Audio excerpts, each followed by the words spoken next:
Hola, mi nombre es Jimena Serna y el día de hoy hablaremos un poco acerca de los primeros 25 capítulos del libro El mundo de Sofía. Para empezar tenemos que saber que este libro es basado en la historia de una niña, de una niña llamada Sofía, que nos va contando acerca de su familia, nos va contando un poco acerca de su vida, pero también nos cuenta de su interés por la filosofía y de las constantes preguntas que llegaban a su casa sobre el porqué de la vida. También estaremos viendo algunos filósofos, las contradicciones de estos filósofos y las distintas maneras de pensar de las personas acerca del porqué de la vida. Hola, pues a mí me tocó del 1 al 5 del cuento del mundo de Sofía. Todo comenzó cuando Sofía iba de regreso a su casa de la escuela con su amigo Harun. Se regresaban juntos, él se desviaba y pues Sofía seguía porque era el doble de camino de la casa de Harun. Todo comenzó cuando Sofía llegó a su casa y de la nada checó el buzón y tenía una carta. Le pareció muy extraño porque pues a los únicos que le mandaban cartas era a su papá y a Sofía. Su papá nunca estaba con ella porque era un capitán, se la pasaba navegando por todo el mundo, entonces pues solo estaba Sofía y su mamá. Y su gato, sus peces y una tortuga. Todo comenzó cuando leyó la carta y le preguntaron que quién era. Ella se quedó muy trastornada porque pues ni siquiera sabía quién era. Después, se siguió preguntando quién le había mandado la carta porque no tenía ni remitente, ni destinatario, ni nada. O sea, era una simple hoja en blanco que decía ¿quién eres?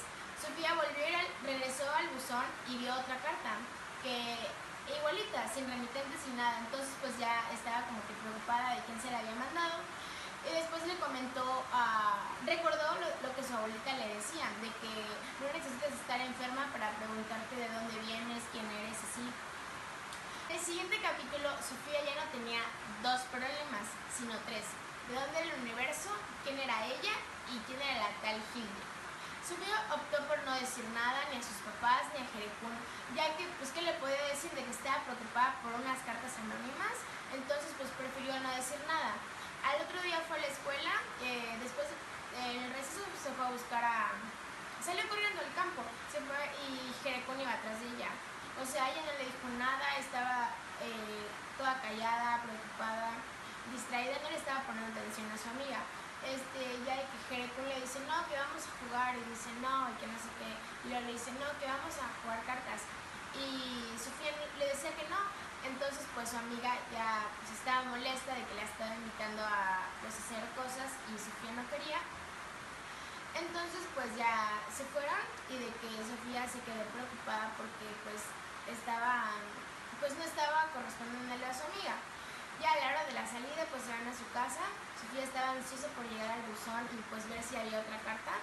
No encontró nada, pero pues no se dio por vencida y siguió buscando entre las miles de cartas que llegan a su casa.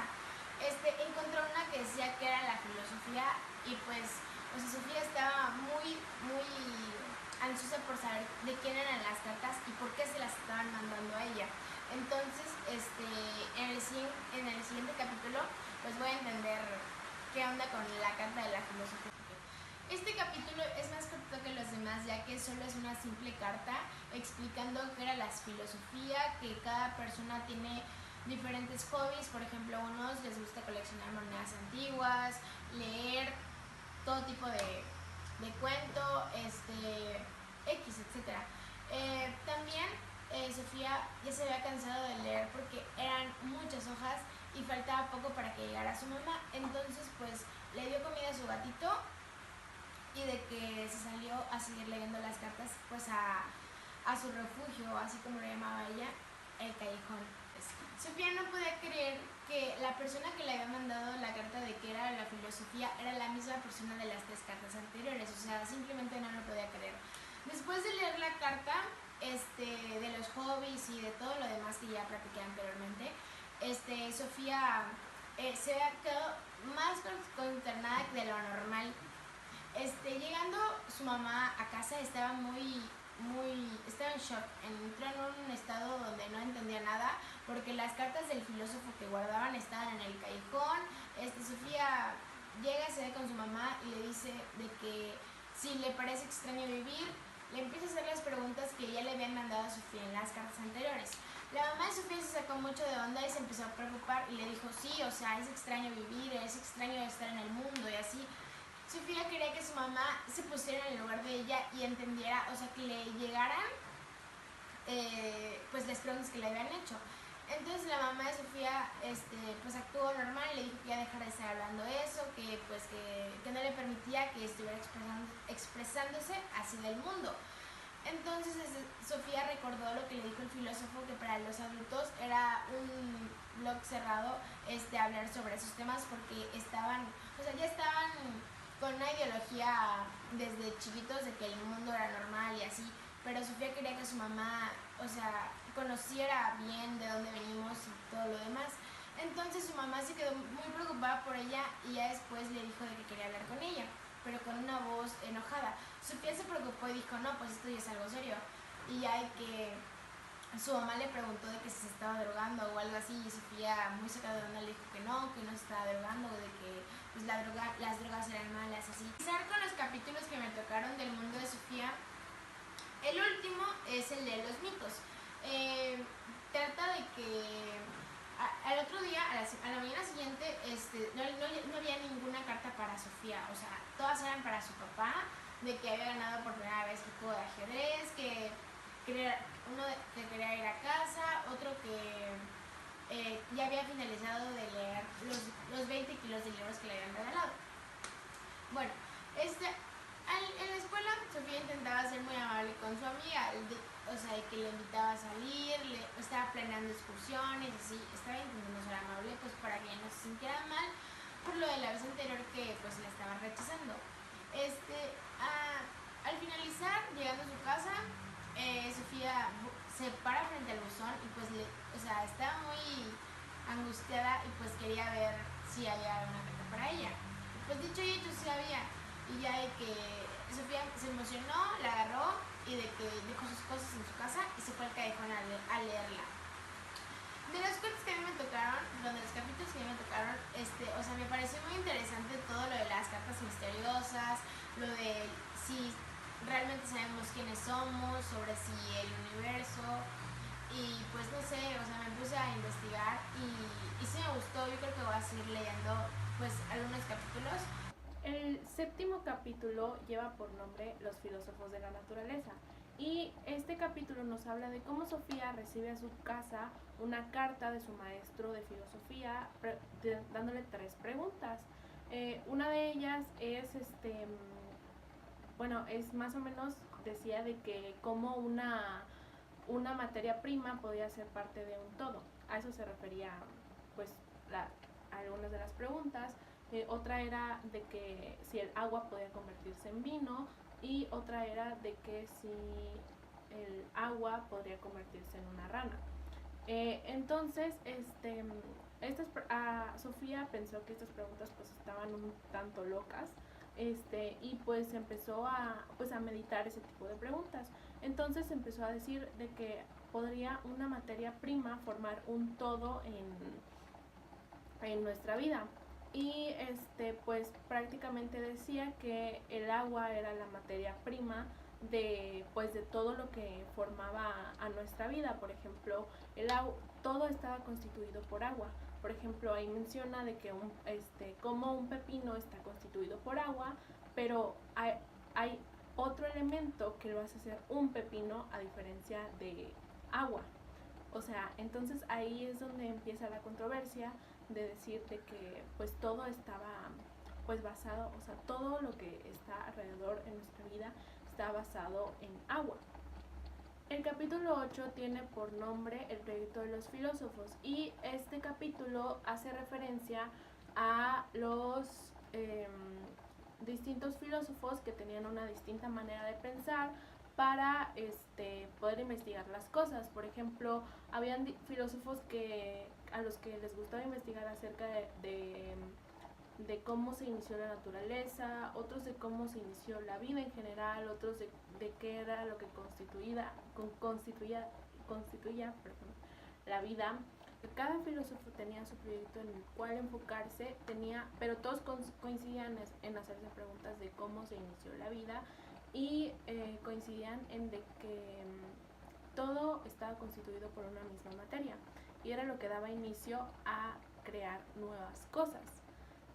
También en este capítulo nos menciona que de esta manera fue como la filosofía se fue separando de la religión, ya que la religión busca cómo explicar las cosas de manera más sagrada, de manera más milagrosamente, y que son cosas prácticamente inexplicables, por lo que la filosofía busca otra manera de cómo explicar las cosas, busca como que se podría decir de manera científica de cómo explicar las cosas que pues están pasando en el mundo. Entonces pues en esta parte nos menciona que los filósofos se separan de la religión y la filosofía. El capítulo 9 tiene por nombre Los tres filósofos de Mileto, que este capítulo habla de tres filósofos importantes que vivieron en Mileto, y uno de ellos es el primero de ellos es Tales, que él fue el creador de su método que se llama Tales de Mileto, que es que él lo creó cuando fue a Egipto, y se dice que él midió la altura de una pirámide de Egipto con su sombra. Entonces él se dio cuenta de que podía medir la medida de la pirámide viendo su misma sombra. Entonces él se midió porque sabía que su sombra medía lo mismo que él en el piso. Entonces pues él se dio cuenta que con esto pues él podía aplicar, en vez de medir toda la pirámide hacia arriba, podía medir toda la pirámide en el piso con su sombra. Y también él tenía la misma creencia de que todo estaba constituido por agua y la materia prima que constituía el todo era el agua. Entonces pues él creía fuertemente en esto, y también creía que todo estaba constituido también por dioses. Entonces pues él decía que todo lo que constituía la tierra estaba creada por agua y por los dioses. El siguiente filósofo que nos menciona este capítulo es Anaximandro, que él decía que no compartía la misma idea que Tales, ya que Tales decía que todo lo que constituía en el mundo era el agua, y todo lo que creaba nuestro mundo pues precisamente era la materia prima, que era el agua. Entonces Anaximandro pues prácticamente dijo que él no creía en esa teoría que Tales decía, y también decía que todo estaba constituido por algo indefinido. Él todavía no sabía qué era lo que constituía el mundo, pero él estaba 100% seguro que no era el agua, era algo indefinido, ya que algo tan simple como el agua no podía constituir todo nuestro mundo. El tercer filósofo del que nos habla este capítulo es Anaxímedes, que él también pensaba y concordaba con la idea de Tales de que había una materia prima que era lo que conformaba un todo, pero él lo que pensaba era de que no era el agua como Tales decía, sino esta persona decía que que la materia prima era el aire o la niebla, ya que el agua viene del aire y de la niebla cuando se condensa. Entonces pues prácticamente si todo viene del agua, pues como el agua se tenía que venir de otro lado. Entonces él decía que lo principal era el aire o la niebla. Y entonces pues fue así como fue explicando la manera de cómo se hacían las cosas, y también fue contradiciendo a Tales de que él no estaba bien en lo que decía de que era el agua, sino que más bien todo venía del aire. El capítulo 10 se llama Nada puede surgir de la nada, y este capítulo nos habla prácticamente de la contestación al capítulo anterior, ya que en este capítulo nos menciona que un filósofo que se llama Parménides, que él decía que prácticamente nada puede surgir de la nada, y nada puede crearse, nada que ya está hecho puede crearse en nada. Él decía que todas las cosas siempre han existido y que las cosas, él creía firmemente de que las cosas eran eternas. Entonces de que esta persona, Parménides, decía que nada puede surgir de la nada, o sea que nada puede estar constituido de la nada.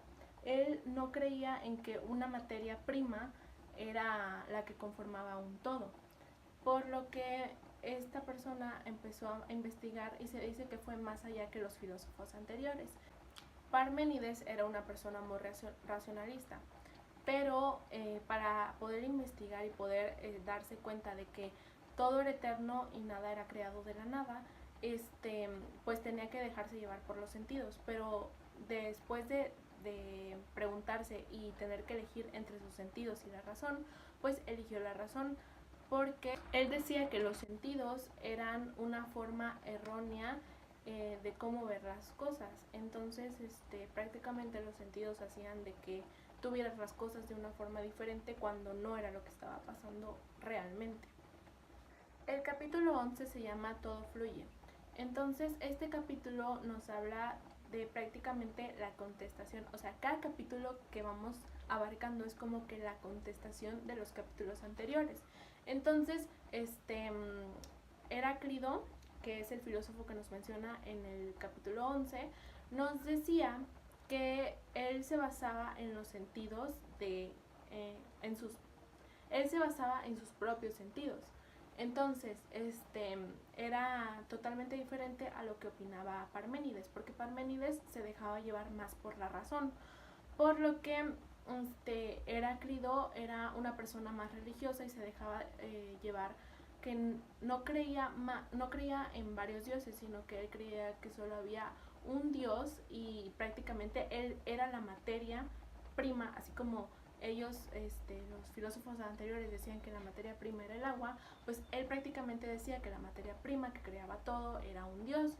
Entonces, pues esta persona también menciona de que si no existieran las distintas cosas que pues nos da nuestro mundo, pues no nos diéramos cuenta de las demás cosas. ¿A qué me refiero con esto? Por ejemplo, si no existiera el mal, no nos daríamos cuenta de cuando está el bien. O si no existieran, por ejemplo, las enfermedades o así, no nos daríamos cuenta de cuando somos unas personas sanas y no valoraríamos cuando estamos bien y cuando estamos mal. Por ejemplo, él decía que por algo existen los distintos contrastes en nuestro mundo, porque si no existiera esto, el mundo dejara de existir. Porque ¿qué pasaría si nosotros siempre estuviéramos bien, o que siempre estuviéramos en primavera, o que siempre estuviéramos, por ejemplo, en invierno, o así no valoraríamos las distintas cosas que el mundo nos ofrece? También decía que las cosas que existen no se van creando y no han existido eternamente, sino que se van creando con el paso del tiempo y todo va fluyendo. El capítulo 12 lleva por nombre Cuatro elementos y este capítulo nos habla de un filósofo llamado Empédocles. Aquí es donde él aparece y él le da la razón a los otros dos filósofos que aparecían en el capítulo anterior, que son Parménides y Heráclito. Él le daba la razón a los dos y decía que cada quien tenía pues razón en lo que decían, pero prácticamente él decía que por una parte tenía razón Empédocles y, perdón, Parámides, y otra parte la tenía Heráclito, ya que él sí decía que todo estaba formado por agua, sí, estaba de acuerdo con eso, pero no solo estaba formado por agua, y un todo pues estaba creado pues por varios elementos. O sea, él mencionaba que existían 4 elementos principales y también le daba la razón a Heráclito porque se dejaba llevar por los sentidos. Entonces él se dejaba llevar por sus sentidos y él decía de que existían 4 elementos principales. Uno de ellos era el agua, fuego, aire y tierra. Y pues estos 4 elementos son los que conforman todo lo que somos y el todo crea las cosas. Lo que él decía era de que en realidad no hay algo que cambie, sino que simplemente son los 4 elementos que se conforman para crear una nueva cosa o crear un todo.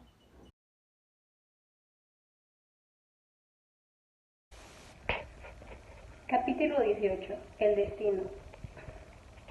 El destino, anteriormente hemos visto que los filósofos buscan una explicación para las cosas naturales, que anteriormente eso se usaba como los mitos. Un ejemplo de esto es que una vieja tradición noruega es que usa los pozos de café para adivinar o predecir algún futuro. Hoy en día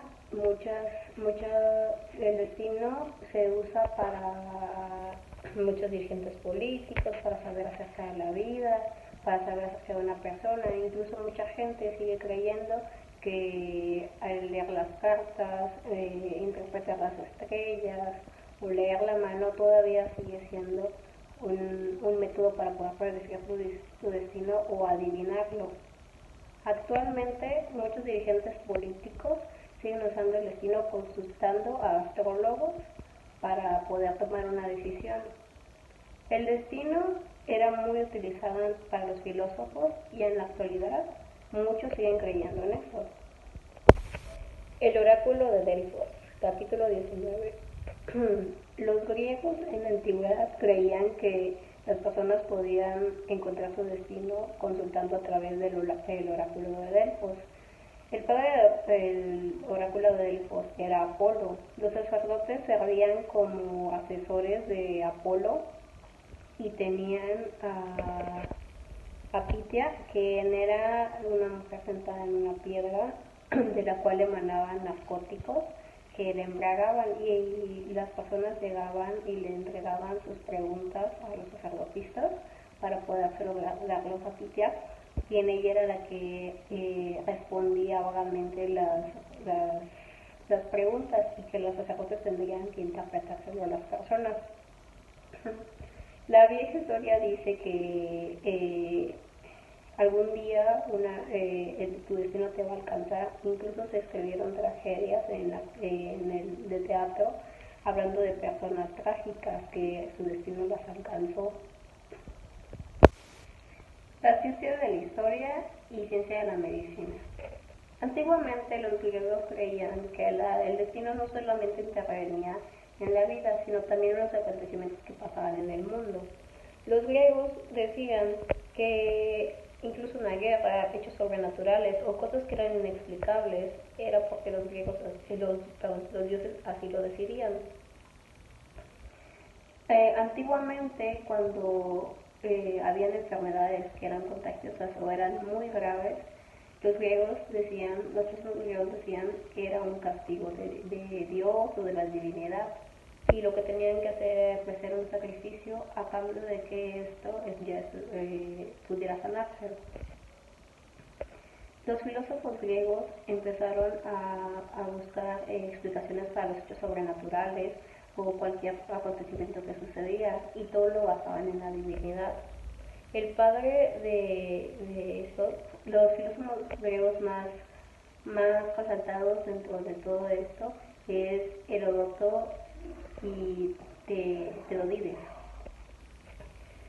Todo esto actualmente ya no se usa, pero en la época de los mayas o culturas antiguas todavía se acostumbraba a que cuando había algo, un hecho sobrenatural o una enfermedad, se tenía que hacer un sacrificio a cambio de que esto ya estuviera bien. Actualmente se usa la medicina, quien el padre de la medicina fue Hipócrates, y quien restauró todo este concepto para convertirse en la ética de la medicina, y pues cambiar todo esto y hacerlo a una forma explicable científicamente y naturalmente. Capítulo 21. Sócrates. En este capítulo, Sofía relata la historia donde ella, al despertarse y haber soñado o cree haber soñado toda la explicación de los capítulos anteriores que expliqué, encuentra bajo su cama un pañuelo de seda rojo, y al bajar con su madre decide ocultárselo. Lo primero que hace es preguntar por el periódico para saber si llegó la carta de contestación que él escribió al maestro filósofo. En Finalmente Sofía encuentra la carta y lee la contestación del maestro, donde le explica que se van a conocer algún día, pero no podrá ser pronto, y de momento le están enviando cartas y ella le podrá estar escribiendo para poder aclarar sus dudas. En dicha carta el maestro agrega 4 frases muy importantes que dejan con duda a Sofía, y realmente ella no entiende el significado y empieza a tomar en cuenta qué es eso y lo empieza a recapacitar. Finalmente cae en cuenta quién es el mensajero del filósofo y decide seguir escribiéndole más cartas. Capítulo 22. La filosofía en Atenas. En este capítulo el maestro de filosofía, Alberto, le relata a Sofía que para esas alturas ya debió haber conocido su mensajero, quien su nombre es Hermes, debido a que Hermes era el mensajero de los dioses y padre de la navegación. De igual forma le explica a Sofía que todo lo que ya ha aprendido acerca de la filosofía, aún le falta conocer los tres pensadores más importantes, quienes eran Sócrates, Aristóteles y Platón. Le explica que toda esta filosofía se dio su auge en Atenas, quien todos estos pensadores se declaran como pensadores presocráticos, porque fue antes de la época y el auge de Sócrates. Capítulo 23. El hombre en el centro. En este capítulo trata de que Atenas era considerado el centro cultural de todo.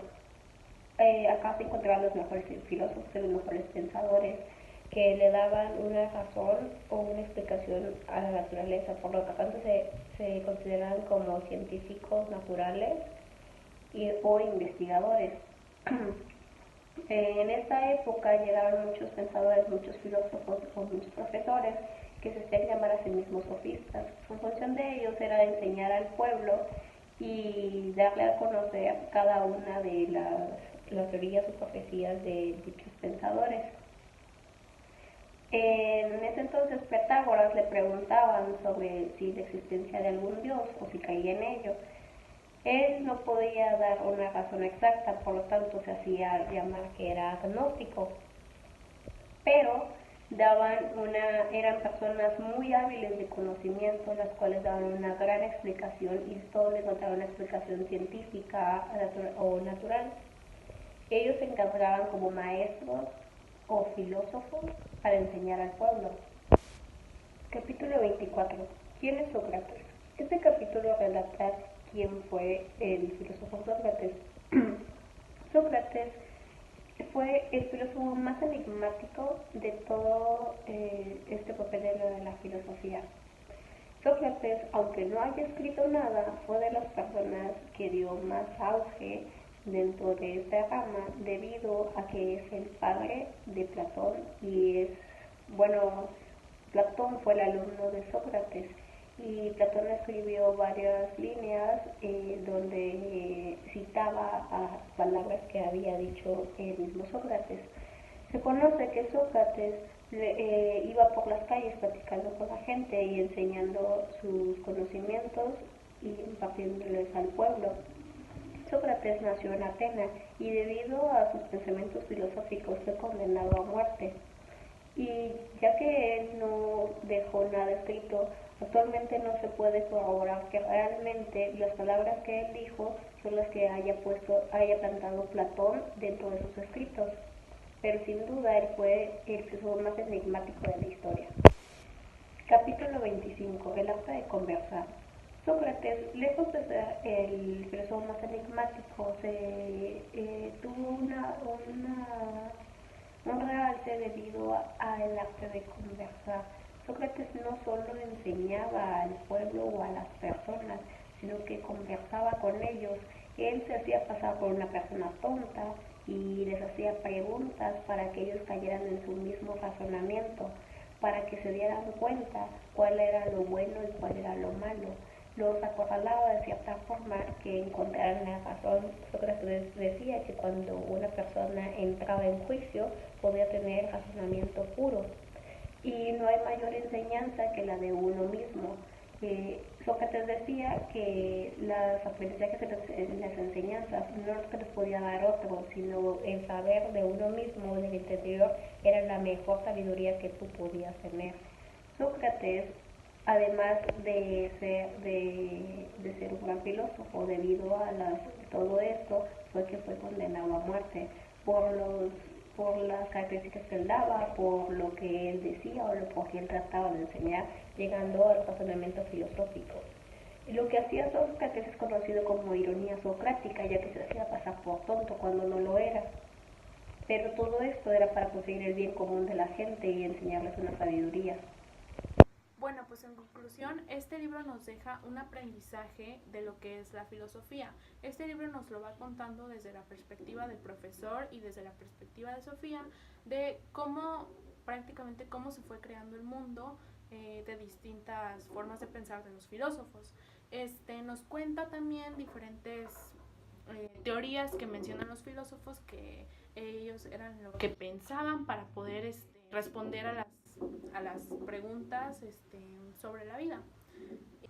Y también este libro nos da como una breve línea de tiempo y nos va contando prácticamente cómo fueron pasando las cosas y cómo fueron las contestaciones a las preguntas filosóficas que ellos hacían, y también las contestaciones a las teorías que ellos planteaban. Entonces es así como distintos filósofos fueron creando una teoría de cómo se fue creando la Tierra y cómo se fue creando la vida. Gracias por ver este video.